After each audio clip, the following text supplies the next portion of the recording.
భారీ దొంగతనానికి సంబంధించి కేవలం 11 రోజుల్లోనే కరీంనగర్ సిపి గారు అంతర్రాష్ట్ర దొంగల మూటాను పట్టుకొని రాష్ట్ర ప్రభుత్వ గౌరవాన్ని, అదేవిధంగా కరీంనగర్ జిల్లా మంత్రిపు గౌరవాన్ని, ఎమ్మెల్యేల గౌరవంతో పాటు అసలు పోలీస్ అంటే ఏంటో ఒకసారి చూపించినటువంటి ఘనత ఈరోజు కరీంనగర్ జిల్లా పోలీస్ యంత్రాంగానికి దక్కడం అనేది చాలా గొప్ప విషయం. దాన్ని దృష్టిలో పెట్టుకొని మొన్న దొంగతనం జరిగిన తర్వాత కొంతమంది ప్రతిపక్ష నాయకులు పోలీస్ వ్యవస్థ మీద, తెలంగాణ రాష్ట్ర ప్రభుత్వం మీద తీవ్ర విమర్శలు చేయడం జరిగింది.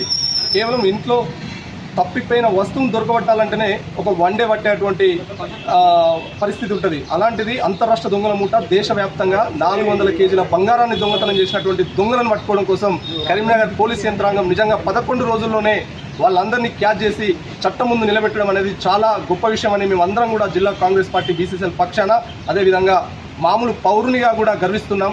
ఈ సందర్భంగా కరీంనగర్ జిల్లా పోలీస్ యంత్రాంగంతో పాటు సిపి గారిని గౌరవించడం కోసం ఆయనకు సత్కారం చేయడం జరిగింది. కాబట్టి నోరుంది కదా అని పోలీస్ వ్యవస్థ మీద దురుసుగా ప్రవర్తించడం కానీ, దురుసుగా మాట్లాడడం కానీ అది చాలా తప్పు.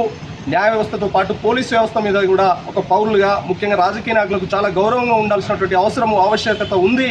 ఎందుకంటే దొంగతనం అనేది అప్పటికప్పుడు ఛేదించలేరు. కానీ మన పోలీస్ వ్యవస్థ, కరీంనగర్ సిపి గారు కేవలం 11 రోజుల్లోనే దొంగలను తీసుకొచ్చి ఇక్కడ నిలబెట్టడం అనేది చాలా గొప్ప విషయం.